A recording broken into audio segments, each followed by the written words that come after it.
Welcome to the deep dive. We've got some really interesting material here and a big theme, especially for boosting English skills and, other goals too, is mental discipline.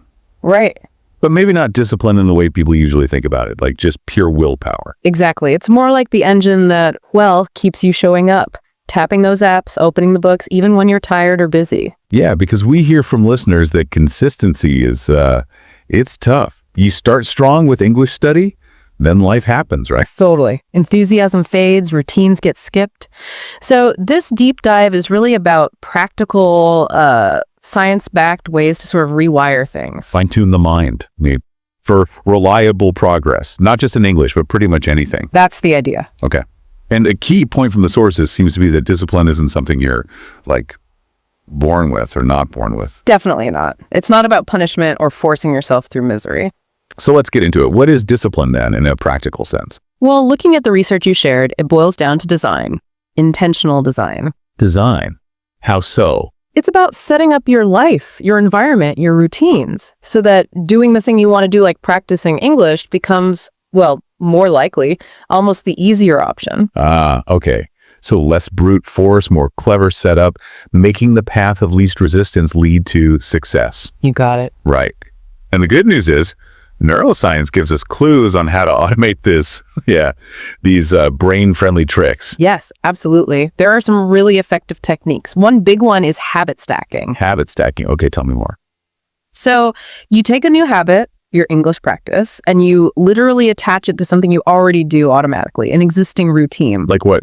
Give me an example. Okay, say you always brush your teeth in the morning. Right after you finish, boom, name 5 things in the bathroom in English. Or while your coffee's brewing, watch one short English video. The key is linking it to a non-negotiable part of your day. So think about your own routine. What could you attach a small English task to? That's smart. Using existing momentum, it avoids that finding time problem. Exactly. It creates a sort of chain reaction. Okay, another one mentioned is the 2-minute rule. How does that help someone feeling maybe overwhelmed by the idea of studying? Oh, the 2-minute rule is fantastic for just starting. It tackles inertia head on. How? You just shrink the habit down until it takes literally 2 minutes or less to start. So instead of study English for an hour, it's open my English app just for 2 minutes. That's it. That's the start. And what usually happens is once you've overcome that initial resistance, once you're in it, you often just keep going. I see. Getting over the hump is the hardest part. Precisely. This rule basically removes the hump. Okay, I like that. Very practical.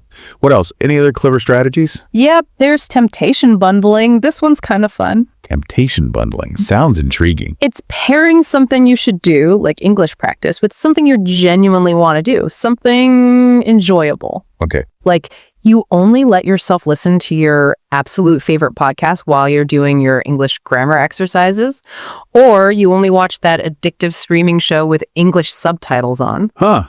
So you link the chore to the reward. Essentially, yeah. It makes the desirable behavior practicing English the gateway to the thing you're already craving. So what enjoyable things could you bundle with English? That's a neat psychological trick. Yeah. Built-in motivation. Okay, let's shift gears slightly to something more internal. Identity shift. How does seeing yourself differently affect discipline? This one's quite powerful, actually. It taps into self-perception. How you define yourself drives your actions. Right. So if you think I'm trying to learn English, it implies effort, struggle, maybe it's temporary. But if you shift to, I am someone who speaks English daily. It changes the default behavior. Exactly. Your actions start aligning with that identity. You look for chances to speak. You're less likely to skip. You start acting like the person you want to become. Living into the goal. I like that. Okay, and the last trick was environment design, shaping your surroundings. Yeah, this is huge. Your environment often dictates your choices unconsciously. How can we use that for English? Make English unavoidable. Simple things like changing your phone or computer language settings to English. Ooh, brave. But effective, I bet. Can be. Or using sticky notes. Label things around the house in English. Write down a phrase you're learning and stick it on your monitor or your fridge. Visual cues. Constant, subtle reminders that keep English top of mind. Okay, these are all really concrete ideas. So how could someone, our listener, actually weave these into a day? You mentioned a sort of lazy genius routine. Yeah, lazy genius meaning maximum impact for, let's say, efficient effort, not about huge time blocks. So maybe morning, 5 minutes, English journal, simple prompt like, today I want to learn, and fill in a word or phrase. Nice and focused. What about like commute time or breaks? Commute's perfect for listening. English podcasts on topics you actually like, so it's enjoyable, not a chore. It's lunch break. Quick 3-minute chat with an AI tutor. You mentioned ChatGPT, Replica. Great for low-stakes practice. Get some speaking in. And evenings, when you're winding down. Keep it light. Watch a short English video, TikTok, YouTube short, whatever. Then maybe try shadowing. Just repeat a couple of lines of dialogue out loud. Good for pronunciation. Shadowing. Mimicking the speaker. Exactly. Low pressure. And maybe use a habit tracker app like Streaks or Habitica. Gamify it a bit. Makes it fun to see the chain build. Yeah, turn it into a game. Okay, but let's be real. Excuses happen. The brain is good at finding reasons not to do things. Oh, absolutely. The excuse monster is always lurking. So how do you fight back? What about, I'm too tired? That's a common one. The counter is, do it badly. Seriously, just 1 minute. Review one flashcard. Listen to 30 seconds of a podcast. Anything is better than zero. It breaks the perfectionism trap. Do it badly. I like that.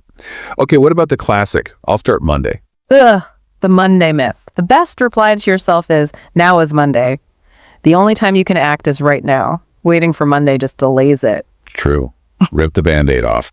And the big one, I just don't have time. That's where you whip out the 2-minute rule again. Challenge that thought. Okay, brain, you don't have time. Prove it. Give me 2 minutes. Call its bluff. Exactly. You almost always have 2 minutes. And often, that's all it takes to get rolling. So it's about having these preloaded answers to your own excuses. Pretty much. Anticipate the roadblocks. Okay. Beyond these specific tricks, how do we cultivate that deeper sense of discipline? Train the mind itself, especially for language learning. Yeah, think of it like training a muscle. You need consistent reps. You can train your mind to resist comfort and choose growth, even while practicing English. Oh. English self-talk is one way. Actually talk to yourself, silently or out loud in English. Simple stuff like, okay, focus now, or I'm getting better at this, or this is important for my goal. Reinforces the commitment and practices fluency. Yeah. Double win. Also that daily journal we mentioned. Even just 3 sentences in English about your day or feelings, that consistency builds the mental muscle for showing up. And just consuming helpful English content counts too, right? Like this deep dive. Absolutely. It's directing your focus, reinforcing the priority. It all adds up. And the underlying message seems to be, small, consistent actions beat occasional heroic efforts every time. Without a doubt. It's the compounding effect. Those tiny daily deposits build into something substantial. Discipline isn't magic. It's just consistent small choices. Right. So summing up, discipline is learnable. It's automatable with these strategies. It's about designing for success with small, steady steps. And we actually saw a story like this, Sarah. Yeah, Sarah. Struggling with vocab consistency. She used habit stacking linked, reviewing 5 flashcards to her daily bus ride. Just 5 cards every day. Yeah. Over a few months, huge vocabulary jump, more confidence speaking. It just shows how that tiny daily habit created a real breakthrough. You have to wonder, what could your Sarah moment look like, listener? That really brings it home. The power is there, inside you. It's just about showing up, even for a bit, every day. That saying comes to mind. You don't rise to the level of your motivation. You fall to the level of your training. Exactly. Discipline is your training. So the challenge then, maybe, is to pick just one small thing from our chat today. One habit stack, the 2-minute rule for something, and just start. Just start. Implement one thing immediately. So we'll leave you with this thought. What will your beyond the mic success story sound like? What breakthrough will these small daily acts of discipline unlock for you in English? Thanks for taking this deep dive with us.